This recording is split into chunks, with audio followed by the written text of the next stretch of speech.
আর আমি যে কথা বলছি এটা বলে আমার নিয়ম, আমি বলে আলাদাভাবে চলি। রোজা রাখা কি আমার নিয়ম? আর্লি ঘুমানো আমার নিয়ম? ব্যায়াম করা আমার নিয়ম? হ্যাঁ, পরিমিত খাওয়া আমার নিয়ম? তো এটা তো আল্লাহর দেওয়া নিয়ম। তা আমি কোন নিয়মটা নিজে বানাইছি দেখি, বলেন তো আপনি যে আমি কোনটা বানাইছি।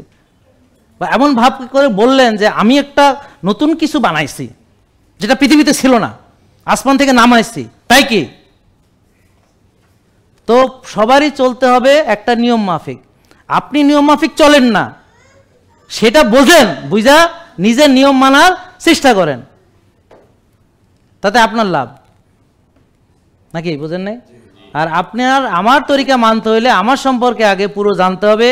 যেমন আপনি যার হোমা ইয়ার্স হয় সে কি খাবে? সে কি ভাত খাইতে পারবে? কেন? কারণ তার কোষে জায়গা না, এই জন্যে খাইতে পারবে না। এখন যখন এক হবে হোমায়ার, যখন তার কোষটা খালি হবে তখন খাইতে হবে না?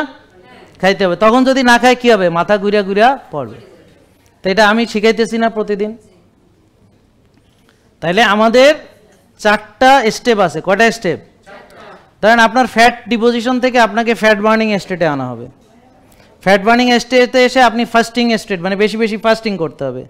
ফাস্টিং করে তারপর আপনাকে মাসেল বিল্ডিংয়ে আসতে হবে, তারপর আপনাকে মেনটেনিংয়ে আসতে হবে।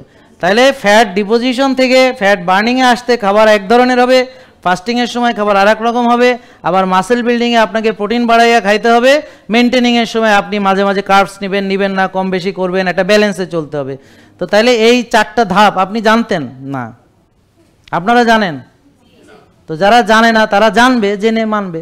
আর আমরা তো আসছি আপনাকে গাইড করার জন্য, আপনাকে হেল্প করার জন্য। আমরা আপনাকে তো মানে এখানে আপনার রিপোর্টের আলোকে আপনাকে আমরা তরিকা দিব। আর না পারলে আপনি ব্যর্থ, আপনি ক্ষতিগ্রস্ত, আপনি রুগী, আপনি ওষুধ খাবেন, তা আমার কি সমস্যা? আর যদি পারেন আপনি ভালো হবেন, সুস্থ হবেন, রোগমুক্ত হবেন, এনার্জি পাবেন, তো সেটা আপনারই ভালো হবে। জেকে লাইফস্টাইল, ওষুধ মুক্ত সুস্থ জীবন।